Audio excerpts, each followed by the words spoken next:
सिद्धेभ्यः नमो अरिहन्ताणम् नमो सिद्धाणम् नमो आयर्याणम् नमो वज्रायाणम् नमो लोय सर्वसाहूणम्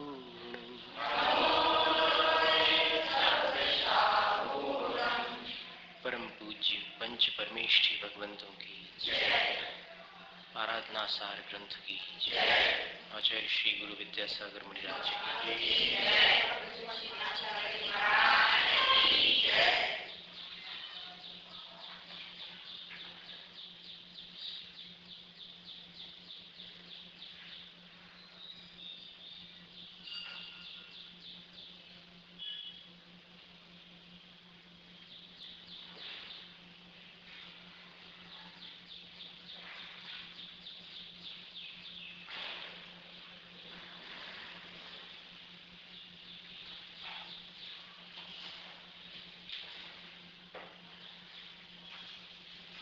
विमलयर गुण समितं सिद्धं सुरसेन वंद्यं शिरसा नमयूण महावीरं मूर्छम् आराहणासारम्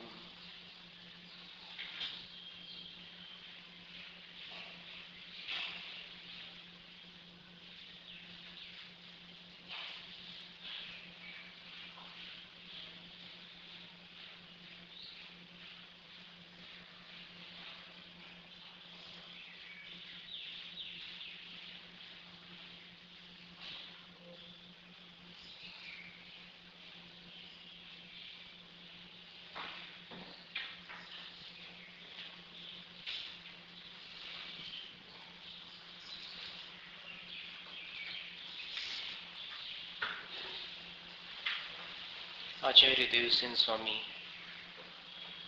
आराधना सार ग्रंथ में कहते हैं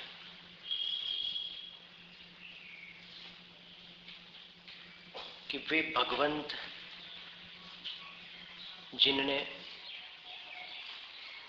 अंतिम समय में सब परिग्रहों के त्याग द्वारा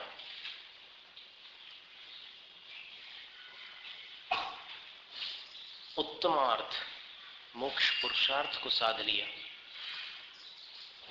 वास्तव में धन्य है, क्योंकि उन्हीं का ज्ञान सार्थक है। वे ही सच्चे ज्ञानी हैं। ज्ञान हो और जीवन में न झलके तो वो अज्ञान के समान है। शाम को कल प्रवचन सार के स्वाध्याय में निकला था कि किसी के हाथ में प्रकाश है, रात्रि का समय है और सामने कुएं को देखकर भी उसी में गिर पड़े तो उस प्रकाश का कोई लाभ नहीं।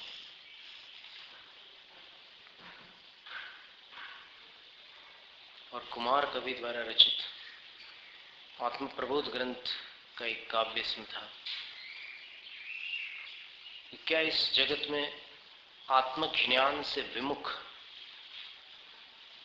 और आत्मा के अस्तित्व पर शंका करने वाले कि आत्मा है या नहीं, क्या पता, ऐसे कितने ही जीव नहीं है?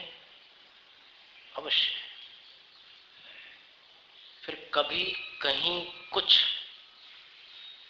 कभी यानी किसी काल में, कहीं यानी किसी स्थान पर, कुछ यानी कम गिनती में आने वाले जिज्ञासमाना प्राप्यन्ते, आत्मा संबंधी जिज्ञासा रखने वाले पाए जाते हैं।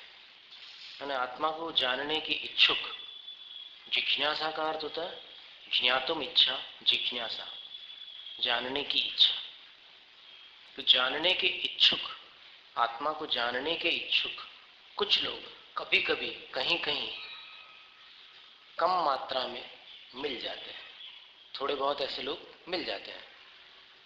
और फिर कहते हैं कि आत्मज्ञा, आत्मा को जानने वाले बहुत कम होते हैं।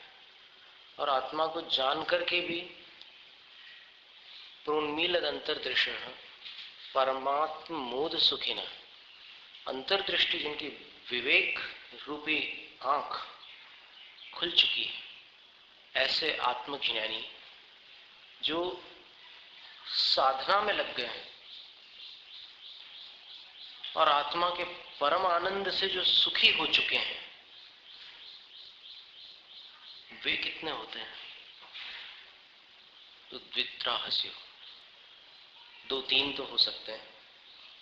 बहुवो यदि बहुत होंगे तो, 2-3 से अधिक निकले तो कहते हैं त्रिचतुरा, 3 या 4 होंगे। 2-3 से अधिक मिलेंगे तो 3 या 4 मिल जाएंगे।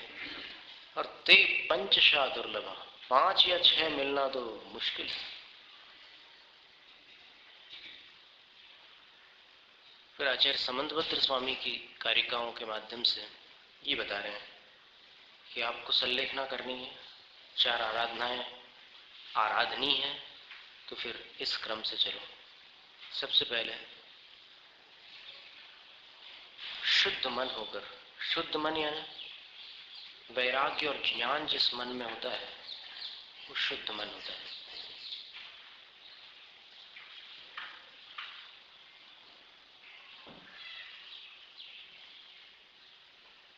शुद्ध मन होकर स्नेहम अपहाय, जिन जिन के प्रति आपका स्नेह है उसको छोड़ दो।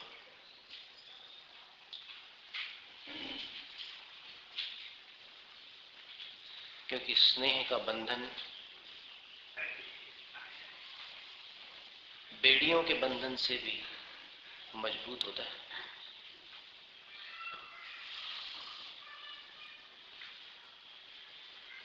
बेड़ियों को तो किसी उपाय से काटा जा सकता है, लेकिन स्नेह को तोड़ना जन्म जन्मांतरों में भी दुष्कर होता है। अकृत पुण्य की माता मृष्टदाना जीवन भर आर्यिका रही। उस घटना के पश्चात जब उसको शेर ने खा लिया था अकृत पुण्य को, लेकिन आर्यिका होते हुए भी अंत में जब संलेखना के दिन आ गए तो उसने निदान कर लिया कि वही पुत्र आगामी भव में भी मेरा पुत्र बने।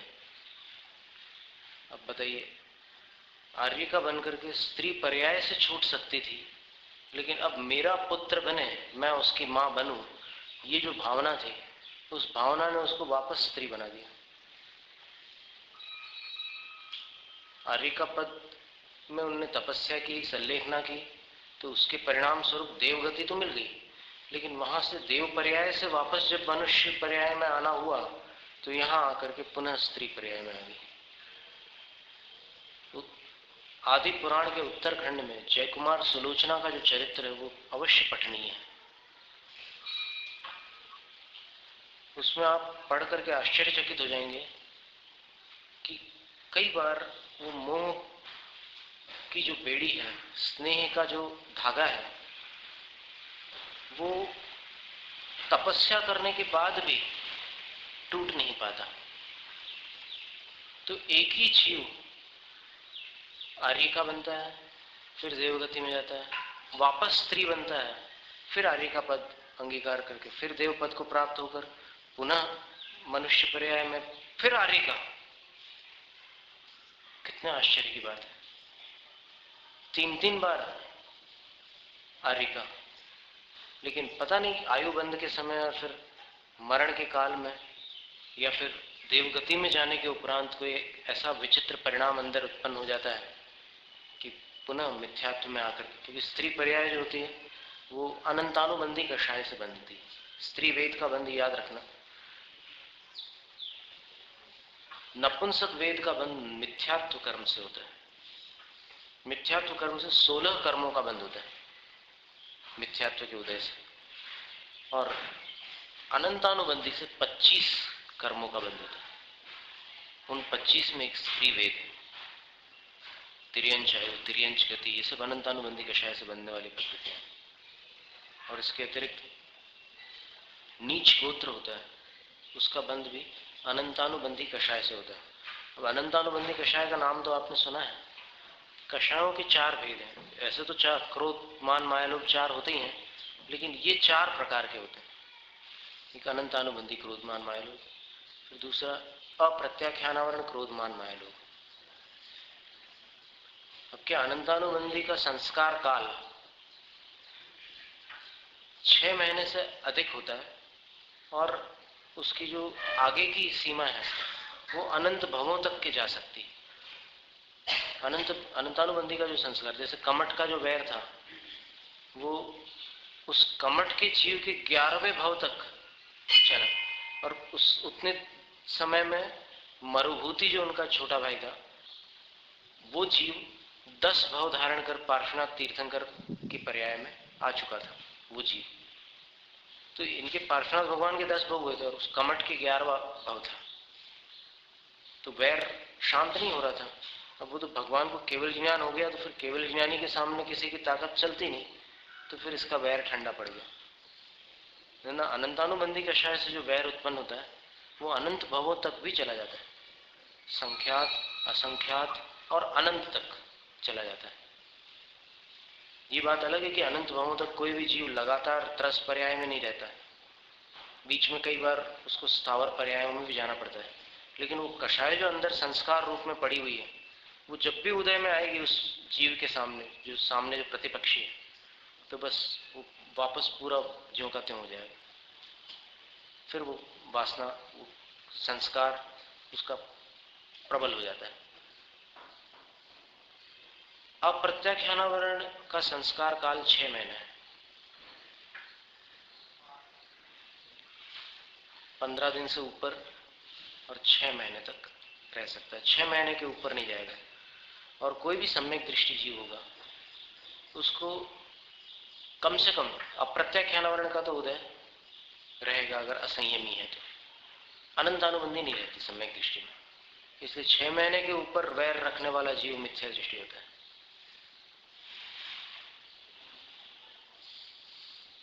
लक्ष्मण के अवसान पर श्री राम 6 महीने तक व्यथित रहे, लेकिन फिर एकदम संभल गए, शांत हो गए।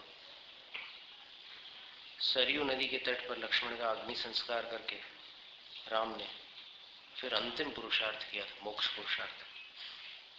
और फिर कल जैसे एक प्रश्न पूछा था ना देवकृत उपसर्ग का उदाहरण, तो उसमें श्री राम मुनि थे। जिनको जानकारी नहीं होगी उनको लगा होगा कि राम ने मुनि अवस्था में किस देव के उपसर्ग को सहन किया, तो उसका समाधान है सीता जी के देव। फिर शंका होगी कि सीता जी ने काहे को उपसर्ग किया होगा, फिर उसका उत्तर यह है कि सीता जी ने उनके मन में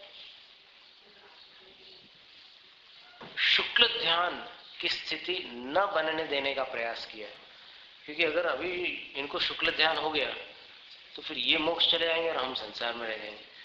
ऐसा क्यों न करें कि साथ में ही जाए मोक्ष। तो साथ में मोक्ष जाने के मोह से उसने उपसर्ग किया था, तकलीफ देने के लिए नहीं, पर मोह जागृत हो जाए तो थोड़ा सा राग होगा तो फिर केवल ज्ञान नहीं होगा, केवल ज्ञान नहीं होगा तो फिर संसार में रहेंगे और फिर दोनों साथ में चलेंगे। देखो कैसे विचित्र बात। जब सीता जी ने उस पर्याय में दीक्षा ली थी, संन्यास धारण किया था, तब वो राम का मोह तोड़ करके निकली थी। लेकिन अब देखिए संयम की महिमा है कि जब तक संयमी रही तब तक राम को याद भी नहीं किया, और उसके बाद जब संलेखना करके 33 दिन उपवास की, अंत में 33 दिन किसको कहते हैं, उतने उपवास करके अंत में जब देवायु में चली गई, 16वें स्वर्ग में प्रतीन्द्र पद को प्राप्त किया, तब वहां जाकर के जब स्मरण किया उन्होंने, और फिर यहाँ आकर के फिर भगवान राम जब केवली हो गए थे तो उनके चरणों में आकर के वंदना की, कई शंकाओं के समाधान भी निकाले, और फिर उनको राम के केवली होने के पूर्व जब वो यहाँ से देवलोक में चली गई थी तो स्त्री पर्याय तो छूट चुकी थी। तब उनको लगा कि राम ऐसा ध्यान लगा रहे हैं अभी, ये तो मोक्ष चले जाएंगे और फिर हमारा मिलना नहीं हो पाएगा, तो कुछ ऐसा उपाय करें कि दोनों साथ में मोक्ष जाए। फिर उनने ऐसा मोहवश उपसर्ग किया था देवकृत उपसर्ग। तो अप्रत्याख्यानावरण कषाय प्रत्याख्यानावरण कषाय होती है, अप्रत्याख्यानावरण की अंतिम सीमा 6 महीने होती है। तो कोई भी जैनी भाई अगर 6 महीने से ज्यादा लड़ता है एक दूसरे से, या फिर कोई 6 महीने पहले घटना हुई हो और आज तक उसके अंदर वैसी की वैसी कषाय रहती है, स्मरण करते ही साथ बिल्कुल वही भड़क जाता है उसका गुस्सा, ये द्वेष संबंधी हुई, स्नेह संबंधी भी हो सकता है। तो उतना अगर बना रहे तो फिर वो अप्रत्याख्यानावरण कषाय नहीं है, वो अनंतानुबंधी है। क्योंकि अप्रत्याख्यान की अंतिम सीमा क्या थी? 6 महीने। 6 महीने से ज्यादा अगर वैर चल रहा है, अगर 5 साल से बातचीत नहीं हो रही, बंद है, और अगर उसकी बात छेड़ो तो फिर एकदम आवेश आ जाता है, उसकी बात मत करो, कोई और चर्चा करो भी। यहाँ तो ये जो कषाय है ये सम्यक के अभाव को सूचित करने वाली है। लुई सिंह ने लिखा है कि वो सामने वाला व्यक्ति कैसा भी हो, उसने जो कुछ भी आपके प्रति किया हो, आप यदि उसको क्षमा करते हैं तो फायदा आपको होने वाला है। उसको अपने कर्मों का फल मिलने दो, वो जैसा करता है वैसा उसको भरना पड़ेगा। लेकिन आप अपना फायदा अगर चाहते हो तो आप क्षमा कर दो, उसको रिलीज कर दो अपने उसमें से, उसको मुक्त कर दो, अपने वैर के बंधन से उसको छोड़ दो। उसको छोड़ने से वो नहीं छूटेगा, आप छूट जाएंगे। तो 6 महीने से अधिक खतरनाक काम, ये बात आप लोग देख लीजिएगा, अपने अंदर निरीक्षण करके देख लेना कि क्या स्थिति है। वैसे तो बहिरंग श्रद्धा तो रहती है जैन धर्म के प्रति, लोगों की परिवार में उत्पन्न हुए हैं तो देवशास्त्र गुरु के प्रति झुकाव रहता ही है, पर अंतरंग में जो गुणस्थान वाली बात है, वो गुणस्थान अगर 6 महीने से अधिक किसी का वैर हो तो बन नहीं सकता, वो फिर मिथ्या दृष्टि गुणस्थान रहेगा। इसलिए क्षमा करना ही हितकारी है। और यही कारण है कि 3 बार पर्युषण पर्व, क्योंकि एक बार अगर रखो तो फिर साल भर निकल जाए, फिर 6 महीने की वो अवधि क्रॉस हो जाए। तो 3 बार पर्युषण पर्व आते हैं तो फिर देखो आप पूरे सेटल हो जाते हैं व्यवस्थित। चैत्र के बाद कितने दिन में लगेगा पर्युषण? वैशाख, ज्येष्ठ, आषाढ़, सावन, भादो, तो 5 महीने में फिर क्षमावाणी आ जाएगी। तो मतलब वो सम्यक दृष्टि की सीमा में ही आपका वो हिसाब चुक जाए।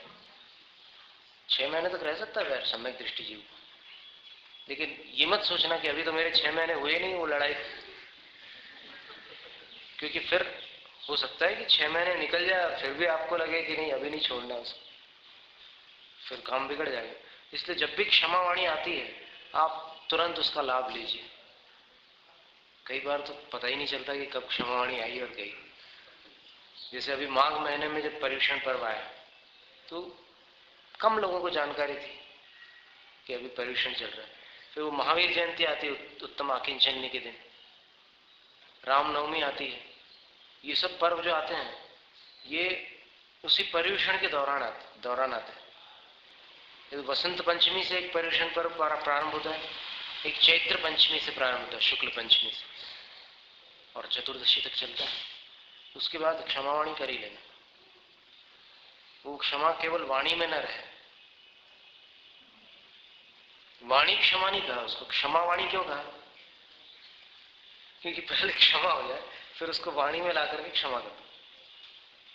और वाणी में लाना इसलिए जरूरी है कि सामने वाले का भी मन अपने निमित्त से अधिक कलुषित न रहे। है तो उसकी गलती, वो कषाय से दुखी है, वो कषाय से ही आपके प्रति ऐसा सोच रहा है, लेकिन तो भी आप अपनी तरफ से उस औपचारिकता पूरी कर लो ना, क्या बुराई।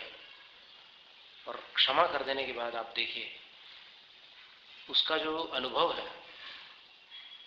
वो शब्दों में वर्णन नहीं होता, वो सिर्फ अनुभव करने वाला जानता है कि क्षमा करने में क्या होता है, अपने अंदर क्या स्थिति बनती है। तो सबको बचपन से जो जो घटनाएं हुई सबको याद करो। हमने तो कई बार दीक्षा के बाद भी ध्यान करके स्मरण किया है कि कहीं कोई ऐसी चीज अटकी तो नहीं है पुरानी, उसको भी क्षमा कर देते हैं, उसको भी क्षमा कर देते, पूरी क्षमा करके फिर आगे बढ़ जाओ। तो फिर बढ़ने में बहुत सहूलियत हुई, क्योंकि ज़्यादा वजन लेकर पानी में तैर नहीं सकता कोई, और अपने को संसार समुद्र तैरना है, तो समुद्र को तैरने के लिए इतना सारा बोझ लेकर कहाँ तैरोगे। तो इसलिए सबको क्षमा करते हुए छोड़ते चले जाना। उनको आप छोड़ रहे हो, लेकिन वास्तव में क्या है कि आप अपने को छुड़ा रहे हो, खुद छूट रहे हो। तो स्नेह और वैर के बंधनों को तोड़कर, कुटुंब परिवार को छोड़कर और परिग्रहों का त्याग करके, स्वजनों को और भी संबंध में आने वाले जितने लोग हैं उन सबको क्षमा करके, पहले तो अपने हृदय से उनको क्षमा कर दो। ऐसा नहीं कि वो क्षमा मांगे तब हम क्षमा करेंगे, ये भी कषाय भाव है, मान कषाय। मांगे तो सही, फिर हम करते हैं क्षमा। हम तो बैठे ही क्षमा करने के लिए। बैठे हो तो अभी बैठे बैठे क्या कर रहे हो इतने दिन से, करो।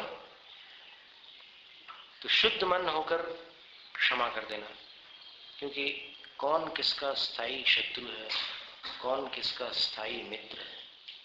ये मित्रता और शत्रुता शाश्वत नहीं रहती। कभी कभी घनिष्ठ मित्र भी कट्टर शत्रु बन जाते हैं। माने जो सामान्य शत्रु है उससे भी अधिक तीव्रता रहती है उनकी शत्रुता में। अगर मित्र मित्र में दुश्मनी हो गई ना, तो वो दुश्मनी दुश्मनों की दुश्मनी से भी बुरी होती है। तो क्षमा करने में पहला कदम अपन उठा लें। तो उसमें ऐसा लगता है कि भाई किसी छोटे व्यक्ति से हम क्षमा मांगेंगे तो कैसा लगेगा, लौकिक दृष्टि से मान प्रतिष्ठा के विरुद्ध होगा। लेकिन आप लौकिक दृष्टि पर ज्यादा विचार करेंगे तो फिर उस लौकिकता में ही अटके रहेंगे और मृत्यु तक संलेखना की स्थिति को प्राप्त नहीं हो सकेंगे, क्योंकि लोक व्यवहार निभाना बहुत जटिल होता है। एक के बाद एक वो लाइन लगी रहती है, कुछ ना कुछ आपको करना ही पड़ेगा व्यवहार निभाने के लिए। तो एक स्थिति ऐसी आ जाए जीवन में कि जहां पर बस आपने जितना अपना कर्तव्य था वो पूरा कर लिया। अब इसमें पहले भी एक काव्य आ चुका है जिसमें लिखा था कि अगर तेरा स्त्री जनों से मोह टूट चुका है, अगर तेरे अंदर संसार के प्रति विरक्ति है, ऐसा एक काव्य आया था ना, तो फिर घर में काय को बैठा है, तपस्या कर। फिर अब काय को मोह में पड़ा है, जब तेरा किसी से लगाव नहीं है तो फिर क्यों नहीं छोड़ रहा है? नहीं छोड़ रहा और कह रहा है कि लगाव नहीं, तो फिर लगाव कैसे नहीं है? लगाव नहीं है तो फिर क्यों पकड़ा है? पकड़ा है इसका मतलब कुछ तो है। और प्रिय वचन क्षमयेत, मीठे वचनों से उनके पास जाकर क्षमा मांग लो। अपने हृदय से उनको क्षमा कर दो, और मन में ऐसा नहीं कि भाई तुम लोग मेरे को क्षमा कर देना।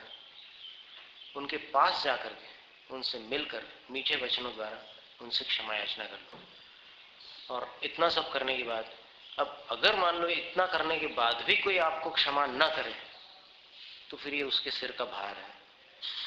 फिर आपको उसके बाद फिर कुछ सोचने की आवश्यकता नहीं है, क्योंकि अगर उसका मन इतना कलुषित है कि वो आप हृदय से क्षमा मांग रहे हैं और फिर सब कुछ स्पष्ट करते हुए क्षमा मांग रहे हैं, और क्या है कि क्षमा मांगते समय कोई कंजूसी नहीं करना, जो कुछ है खुल करके सब कुछ स्पष्ट कर देना कि मेरे मन में ऐसा भाव आया था और उस समय आया था, अब मेरे मन में ऐसा कुछ भी नहीं है और आगे भी ऐसे विकार आने की संभावना नहीं, क्योंकि मैं सब कुछ त्याग करके जा रहा हूँ और मेरा लक्ष्य संलेखना का, मैं अपना भाव नहीं बिगाड़ना चाहता, मैं मनुष्य भाव की कीमत समझ गया हूँ और अब मुझे कषायों की असारता स्पष्ट समझ में आ गई। आपसे मैं क्षमा मांगता हूँ, हो सके तो आप करना, हो सके तो बोल सकते हैं आप, उसमें कोई बुराई नहीं है। तो उसमें उसको बाध्य नहीं होना पड़ेगा क्षमा करने के लिए।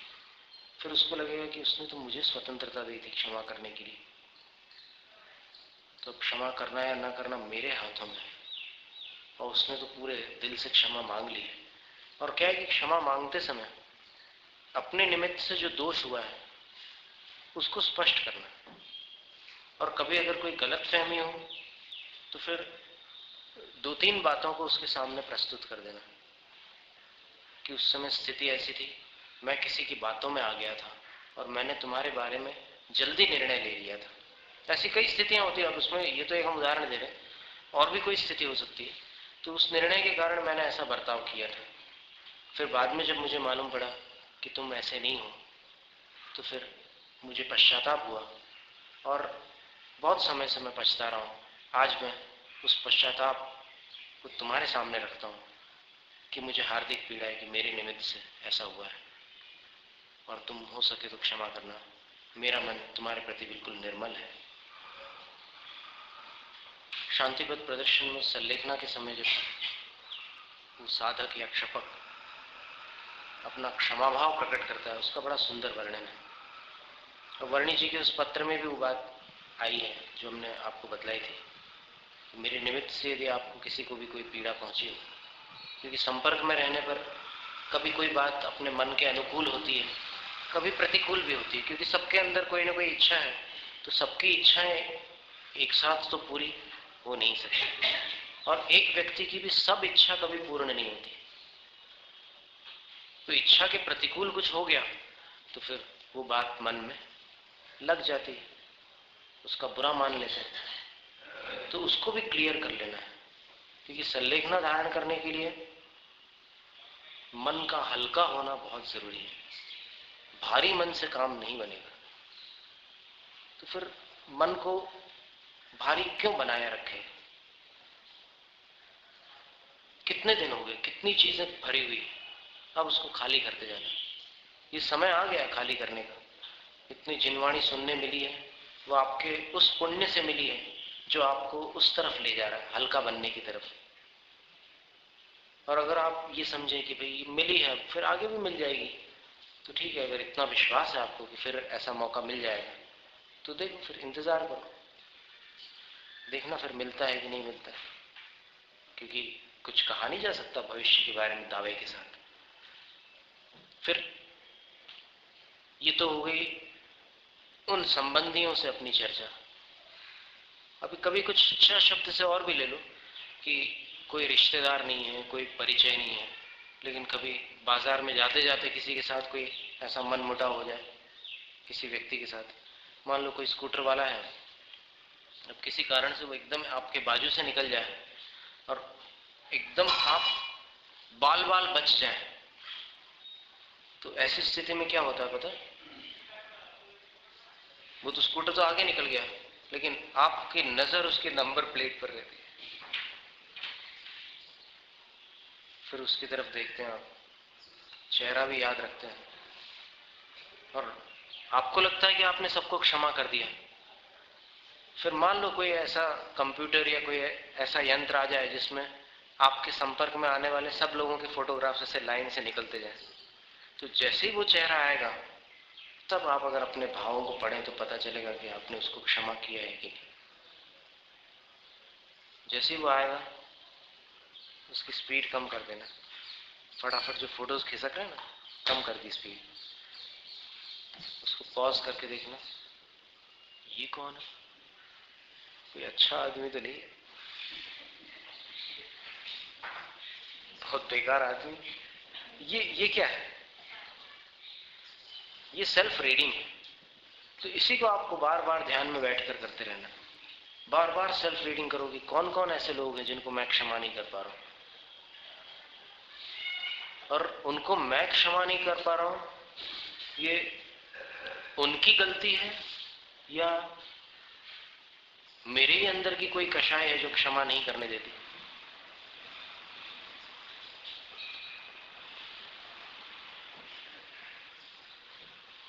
जब तक थोड़ा भी ऋण लेकर आप जाएंगे, तब तक आपको छुटकारा नहीं मिलेगा। इसलिए ऋण मुक्त होना ही हितकर है।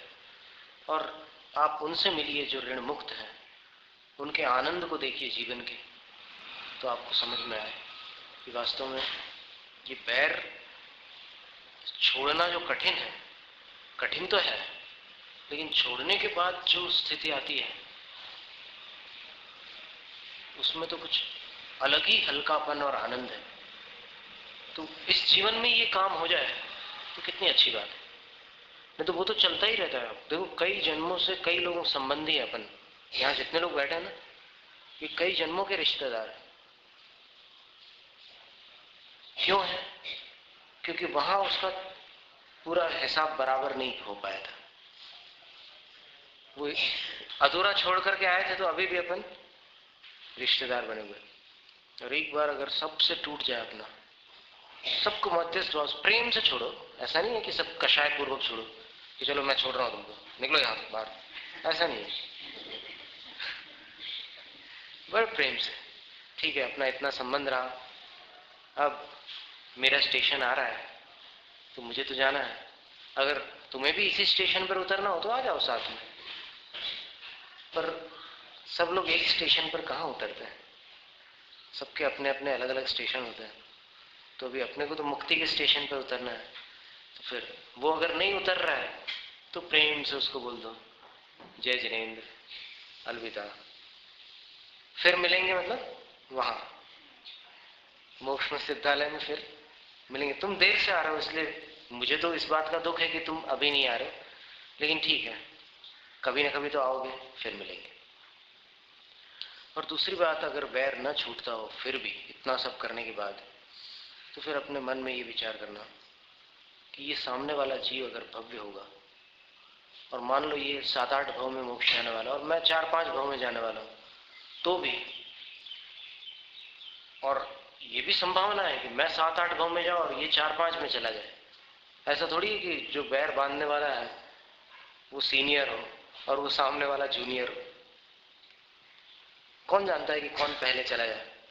तो वो अगर पहले चला गया तो मुझे बाद में जाकर वहां मिलना पड़ेगा उससे, और मैं अगर पहला चला गया तो फिर वो आकर के मिलेगा।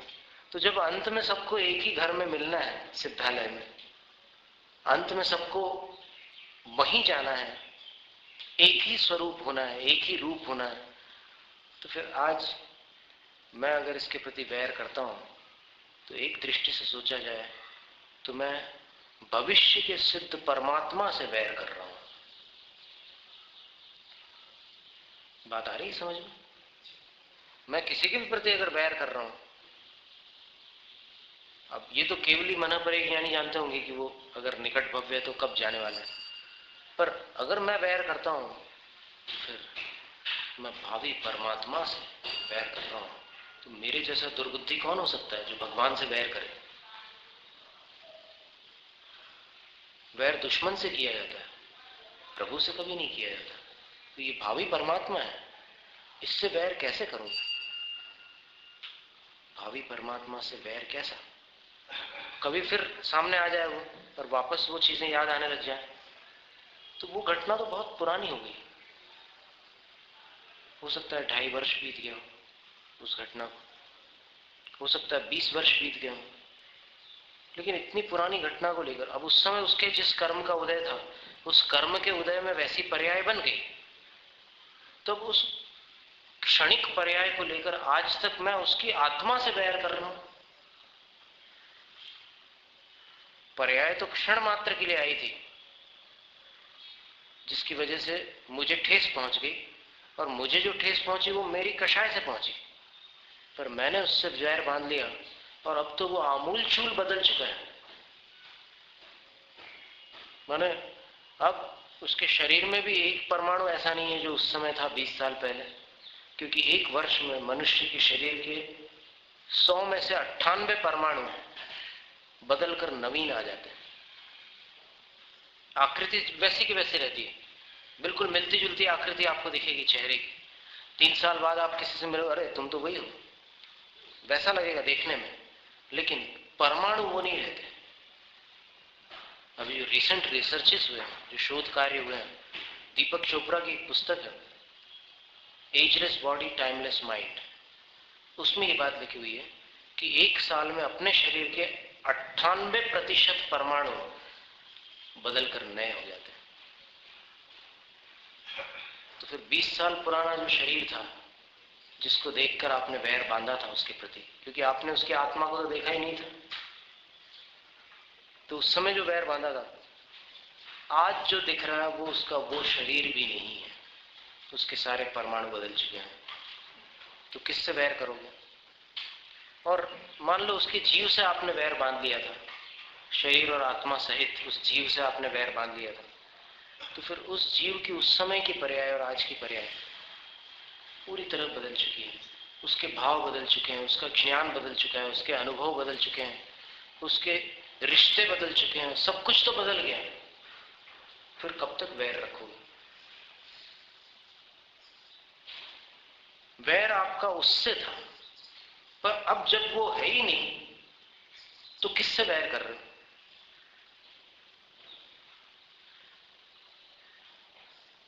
मतलब ये हुआ कि किसी टोपी वाले ने आपको परेशान किया था, अब जो भी टोपी वाला दिख रहा है उसको आप परेशान कर रहे हो। क्या ये न्याय है? तो उसको छोड़ देना। उसको छोड़ने से अपन छूट जाते हैं, सबसे खास बात यह है। और अपना लक्ष्य क्या है? छूटना ही तो लक्ष्य है, छोड़ना तो नहीं। छूटना ही अपना लक्ष्य है। निवृत्ति रूपम यतस्तत्व। तो मधुर वचनों से क्षमा मांग ली, और फिर अगर वो क्षमा नहीं करता तो ये उसके सिर का भार है। और फिर उसके बाद फिर अपन ये मत सोचो कि उसने क्षमा नहीं किया, उसको इस कर्म का फल भोगना ही पड़ेगा। ये भी कशा है। वो क्षमा नहीं कर रहा है ना, अब उसको इसका फल मिलेगा। अब उसको इसका फल मिलेगा, ये फल तक आपने क्यों सोचा? आप कौन है उसका हिसाब लगाने वाले? फल तो कर्मों का मुझे भी मिलता है और सभी को मिलता है, लेकिन उसने क्षमा नहीं किया तभी आपको उस फल की याद आ रही है। क्या कारण है? ये भी कशा है। नहीं, उसने मुझे क्षमा नहीं किया, क्षमा न करने के लिए भी मैं उसको क्षमा करता हूं। आई बात समझ? क्षमा न करने के लिए कभी कभी अपन क्षमा नहीं करते। फिर देखो, इसने मेरे को क्षमा नहीं किया, बस वहां एक नवी गांठ बांध ली।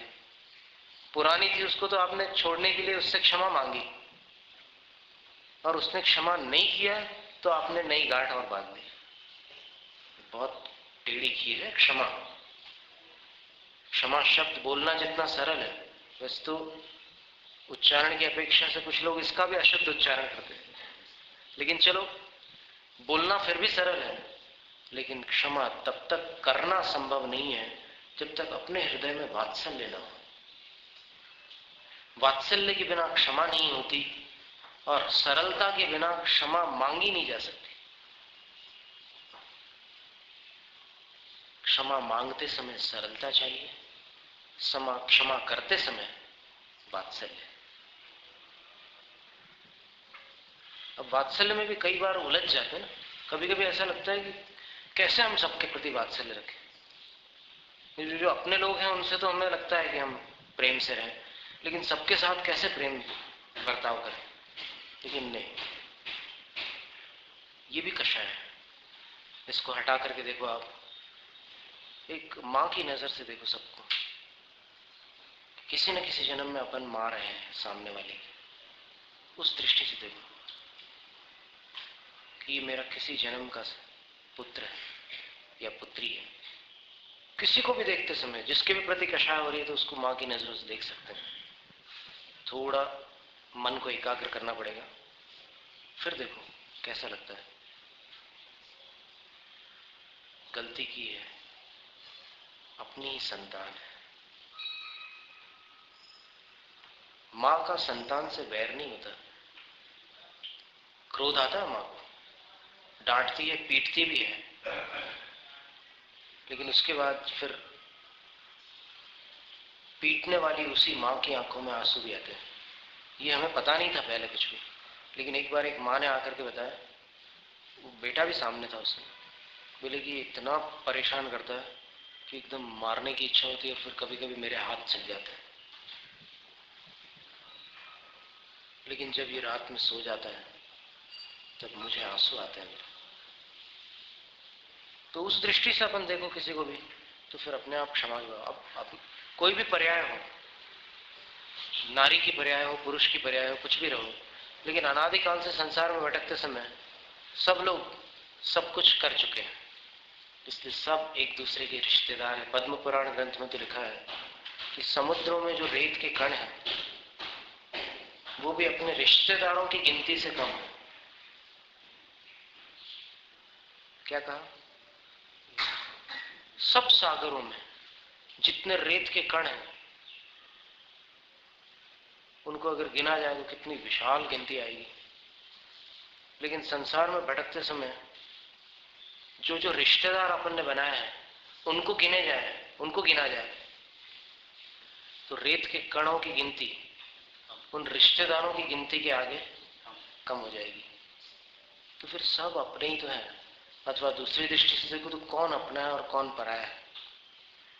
अपन सबके संबंधी बन चुके हैं, इसलिए सबके प्रति वही भावना रखो जो कल्याण की भावना, मैत्री भाव। मैत्री भाव का अर्थ क्या होता है?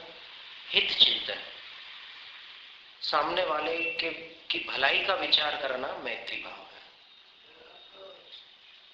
तो मैत्री शब्द में कभी कभी एकदम स्पष्ट नहीं आता ना भाव, तो उसको सरल भाषा में ऐसा समझ लो, हित चिंतकता।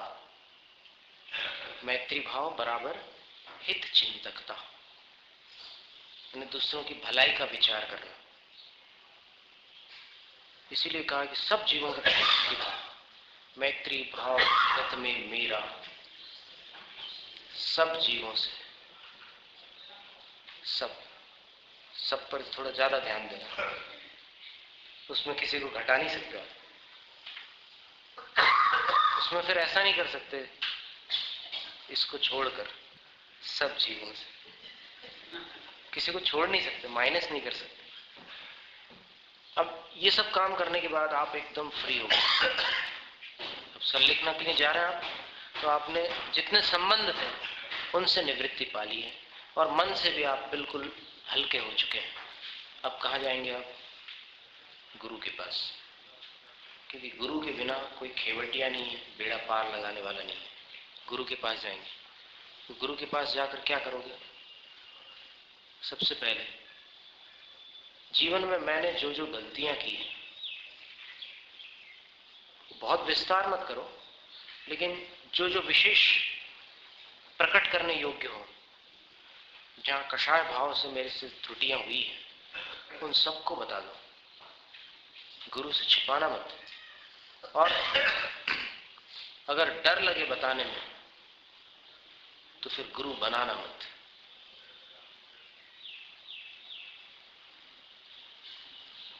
क्या कह रहे?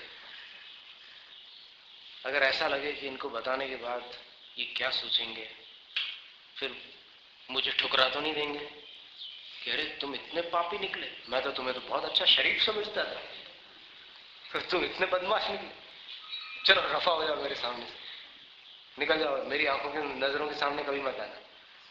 नहीं, ऐसा नहीं। गुरु का हृदय बहुत विशाल होता है।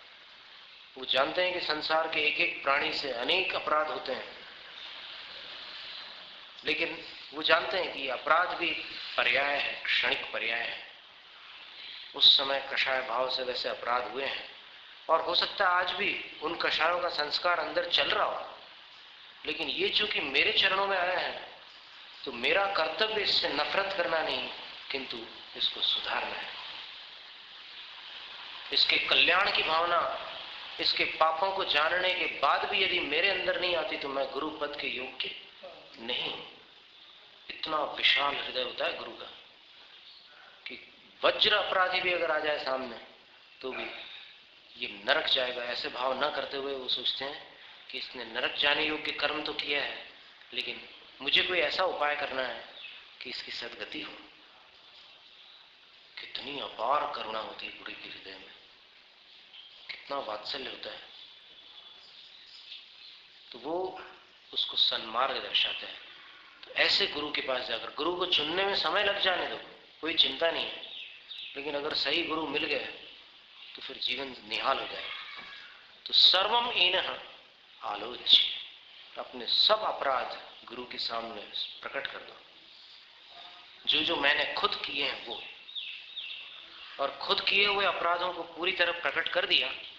इसके बाद जो जो मैंने दूसरों से पाप कराए हैं वो बता देना। क्या है कि छुटकारा नहीं है, पूरा हिसाब पूरा चुकता करना है। संलेखना कोई इतनी सरल वस्तु नहीं है। भगवान कहते हैं कि संलेखना तो तपस्या का फल है। इसलिए वहां जाकर के पहले तो अपने जो जो गलतियां थी वो बता दी, उसके बाद जो गलतियां अपन ने दूसरों से कराई है वो भी बता दो। कुछ नहीं, आप अगर तीसरे को नहीं बताना चाहते तो मत बताओ किसी को, लेकिन गुरु को तो बताना ही है आप। सर्वमेव, सब अपराध बता दो, एक भी छुपाना नहीं। अब ये नहीं सोचना कि मैंने तो 5 बड़े बड़े अपराध किए हैं, 3 बता देते हैं, चलो पासिंग मार्क्स तो मिल ही जाएंगे। ये याद रखना कि इस मोक्ष मार्ग में 99% अगर नंबर मिले हैं तो भी नापास है, फेल है। ये हमारे गुरु महाराज कहते हैं आचार्य, 99% नंबर मिले, नापास हो गया, मोक्ष नहीं मिला। सुकुमार स्वामी ने कितनी तपस्या की, बहुत बड़ा काम किया उन्होंने, और भी कई मुनिराज थे, पर जो मोक्ष प्राप्त नहीं कर पाए, जिनेंद्र भगवान कहते हैं कि अभी 100 में से 100 नंबर नहीं आए। अब अपनी तुलना करें अपन, तो फिर अपन तो पता नहीं कहाँ 30 या फिर 20 में कहीं अटके होंगे, नापास में। लेकिन वो तो बहुत अच्छे, जिसको अपन बोलते हैं ना हायर सेकंड डिवीजन, तो वो higher second division first division नहीं है। वो स्थिति है कि वो बहुत आगे हैं, लेकिन चूंकि 100 में 100 नंबर नहीं आया, इसलिए अभी उनको भाव धारण करना शेष है। तो सब अपराधों को बता दो, और इसके पश्चात जो कराए हैं वो भी बता दिए, और फिर अपराध करने वालों का जो समर्थन किया है, न खुद किया अपराध, न किसी से कराया है, लेकिन जो कर रहा था उसको मन से, वचन से अथवा शरीर की चेष्टा से समर्थन दिया हो, तो भी गुरु के सामने प्रकट कर देना कि ऐसी भी मेरे से भूल हुई है, मैंने अपराध नहीं किया, लेकिन अपराध करने वाले का समर्थन किया। कई बार टेलीविजन देखते समय ऐसी स्थिति होती है,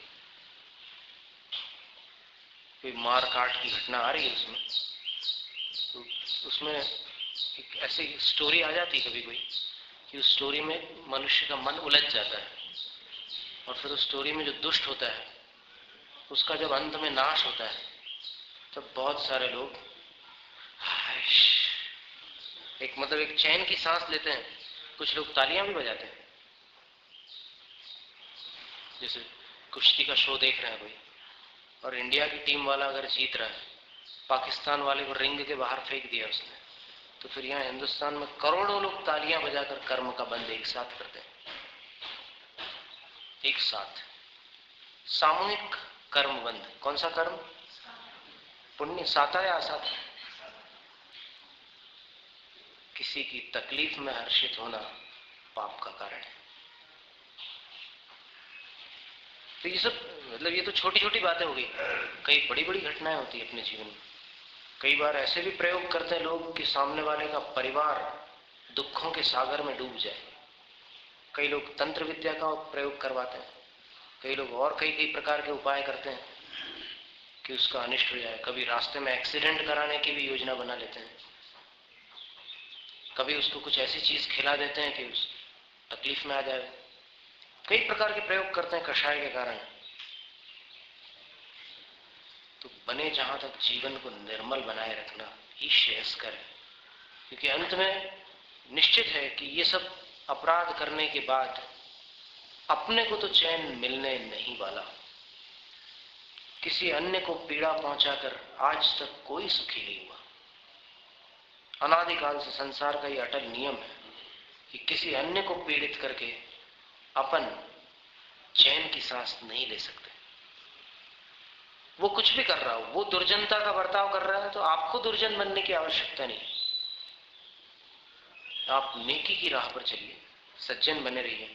एक दिन इसकी जीत होगी, सत्य की, सज्जनता की। और आपको बार बार ये नहीं सोचना है कि देखो मैंने इस बार भी उसको छोड़ दिया, वो कितना पाप कमा रहा है, नरक नहीं तो तिर्यंश में तो जाना ही पड़ेगा उसको। ये भी कषाय है। क्यों उसका अहित सोचते हो? मैत्री भाव रखो। है बड़ा काम, थोड़ी शक्ति लगानी पड़ेगी, लेकिन फिर भी लगाना ही हितकर।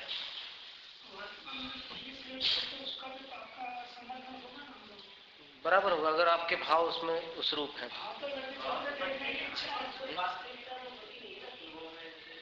नहीं वास्तविकता ना हो, लेकिन देखिए स्थापना निक्षेप से भी बंद होता है ना कर्मों। देखो भाव निक्षेप से भी कर्म बंद होगा, नाम निक्षेप, स्थापना निक्षेप, द्रव्य निक्षेप, भाव सभी से होता है। नहीं ऐसा भाव का मतलब क्या है?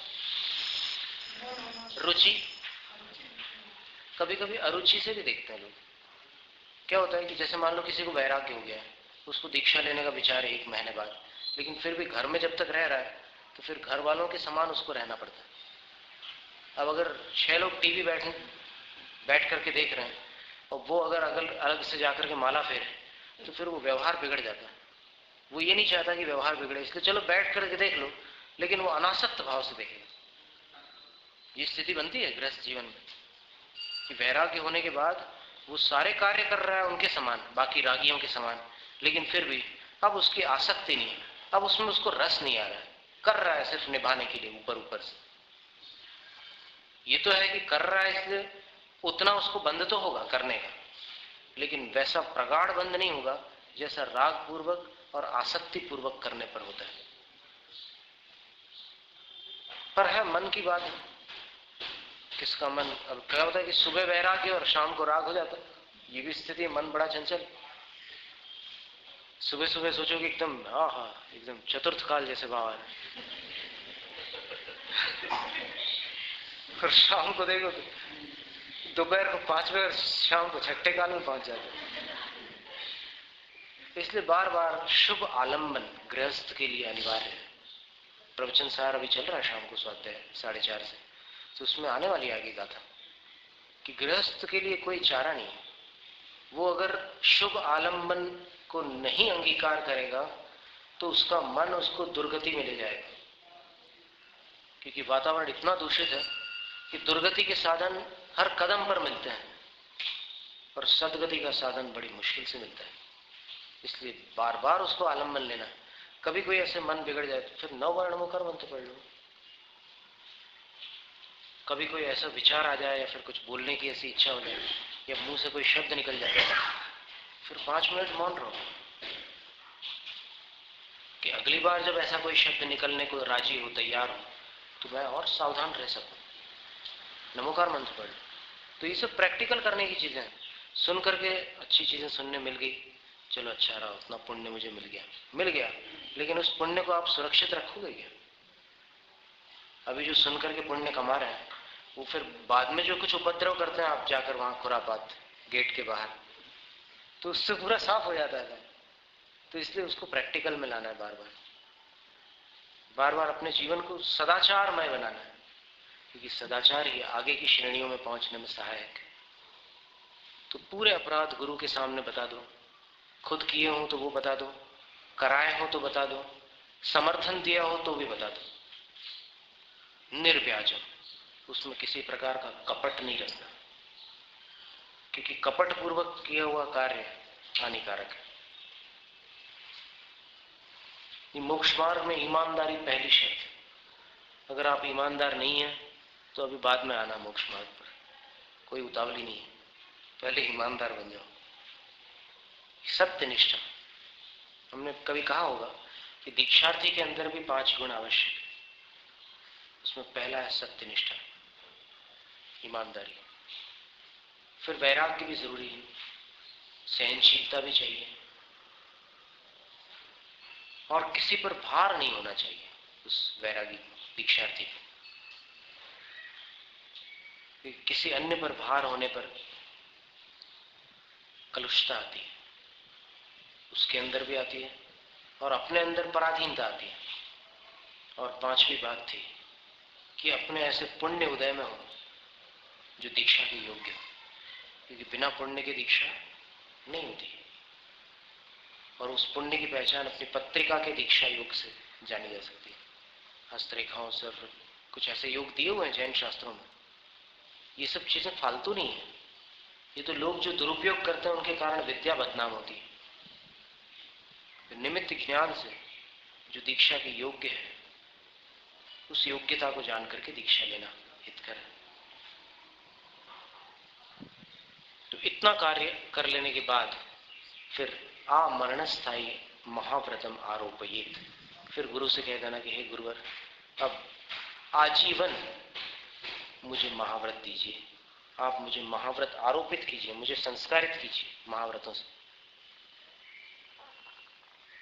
प्रतिक्रमण, प्रत्याख्यान और आलोचना, इन सब से अपने आप को शुद्ध बनाकर फिर गुरु चरणों में 4 आराधनाओं की ये भूमिका बन गई। इसके आगे क्या स्थिति बनती, देखिए, सब कुछ छोड़ने के बाद, महाव्रत धारण करने के बाद भी मन कभी कभी कुछ खेल, कुछ अजीब से कुछ हरकतें करता है, तो उनका निवारण कैसे करना वो आगे बताएंगे। कौन सा?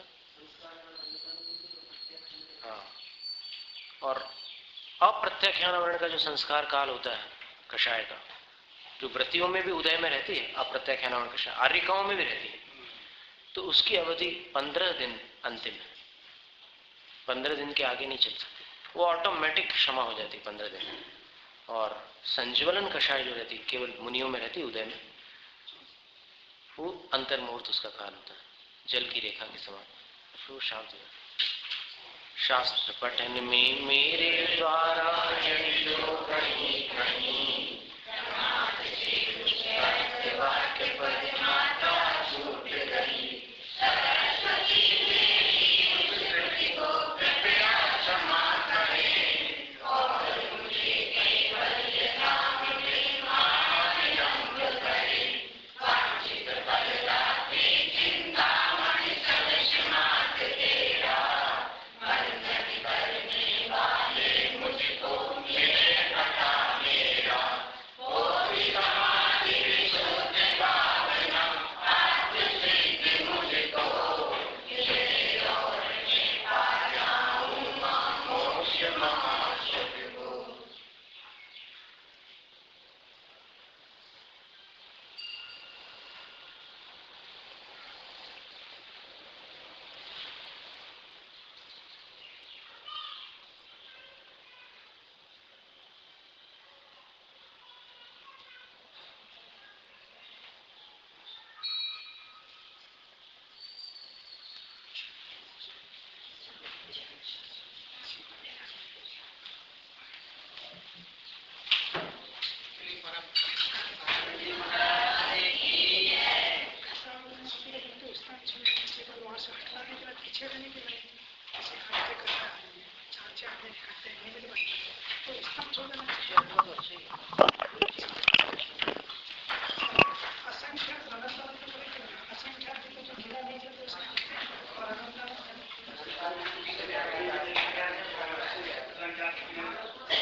हेलो।